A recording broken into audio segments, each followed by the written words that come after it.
গোস্বামী বললেন যে পঞ্চতত্ত্ব, এই পঞ্চতত্ত্বটা কি? যারা গুরুর চরণ আশ্রয় করেছে তারা অবশ্যই জানেন বা বুঝতে পারছেন।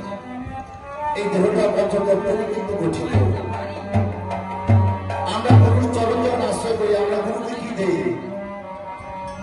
কিছু তো দিতে হয়। গুরু এমনি এমনি কি দেয়?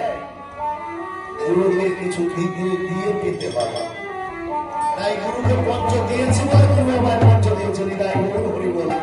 তাই পঞ্চ দিয়ে ধরেছে বলে আজকে এই পঞ্চতত্ত্বের প্রকাশ পেয়েছে বলে সরকার মশাই কি বললেন জানেন?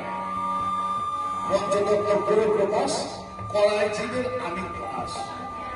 আমি করি, আমিটাকে হরে কৃষ্ণ, এটা আগে জানতে হবে।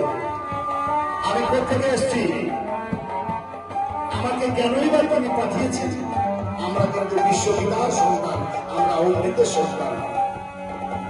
84 লক্ষ জন ভ্রমণ করে কিন্তু তারপরে সাধের মানব জন্ম পেয়েছে। বাবা খেলা কথা নয়। কত জনি পার করে পায়খানায় নর্দমা ছিলাম, ভেবে দেখুন। দাঁত ছিল, গলার দিয়ে কেটেছে, আঘাত করেছে। অবলায় কাঁদছিলাম, ছাগল গরু ভেড়া মোষ ইত্যাদি ইত্যাদি, কথা বলার শক্তি নাই। তাই তো গোবিন্দকে বলেছিলেন একটি গাভী যে হে ভগবান, এজন্য তোমার কৃষ্ণ বলা হল না। তুমি চরণ দিয়েছ, বদন দিয়েছ, নয়ন দিয়েছ, কিন্তু কৃষ্ণ বলে বলার মতো শক্তিটা যেন দিয়ে বিদায় গরু। জানি না এরপরে যেন আছে কিনা।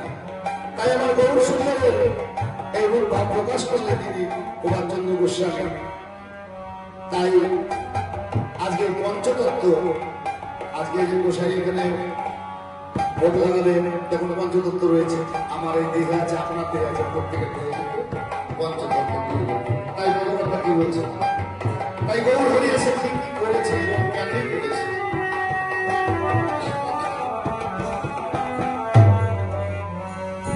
যত পাপী পাপী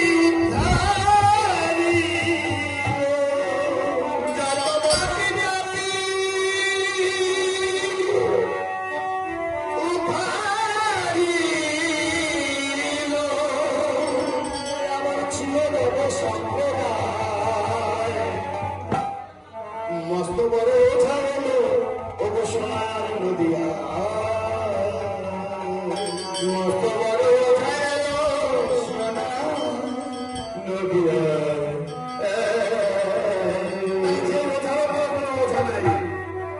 দেখুন জেলা আছে কতগুলো, নদিয়ায় কেন এসে আপনারা বড় ভাগ্যবান।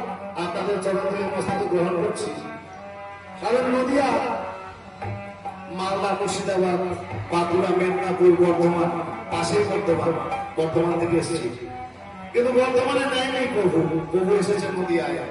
এই যে সব নদিয়া বসে রয়েছে, নিরাই গৌর হরি বল, প্রত্যেকটি নদিয়া। মস্ত বড় নদিয়ায়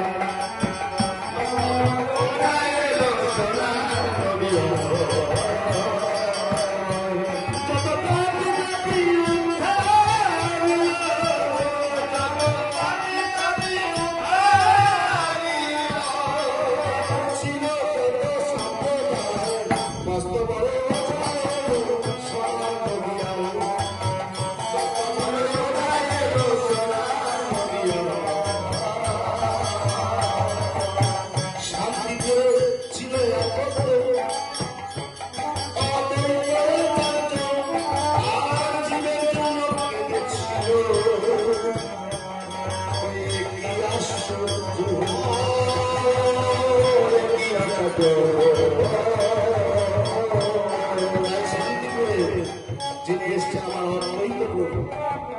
এই পঞ্চতত্ত্বের মধ্যে প্রভু আছেন, একজন মহাপ্রভু, দুজন প্রভু আর দুজন হচ্ছে মন্দির, এই 5 জন। তাই অদ্বৈত প্রভু আগে এসছে, কোথায় এসছে না শান্তিপুর গঙ্গাজল তুলসী আমার প্রভুকে দিচ্ছিল। শান্তিপুরের ঘাটে বসে গঙ্গাজল তুলসী দিয়ে আমার গরু হরিকে আট করে ভক্তদের হুঙ্কারে আসতে বাধ্য হয়েছিল। আর শান্তিপুরে ছিল এক বন্ধু,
জন্ম দিতে হয়েছে।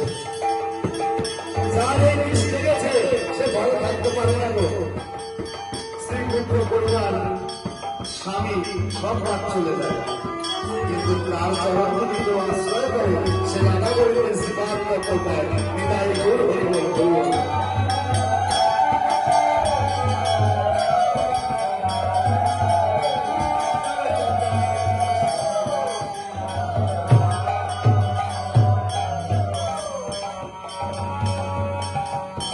তাই ডাক্তারের সঙ্গে যেমন তার সম্পর্ক রোগী,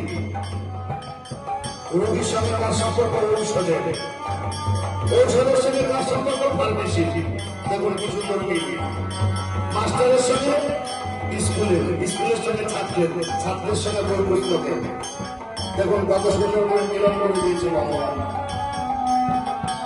তাই যে বোঝা বলতো কবিরাজ, এখন তো ডাক্তার লাগে এবং বিজেপি দিয়ে দেখা যায়। আগে কিন্তু ছিল না, গাছের পাতা শিকড় কেটে ওষুধ দিলেই সেরে যেত, আর সেই ওষুধ এখন কাজ হবে না, মন বিশ্বাস নেই।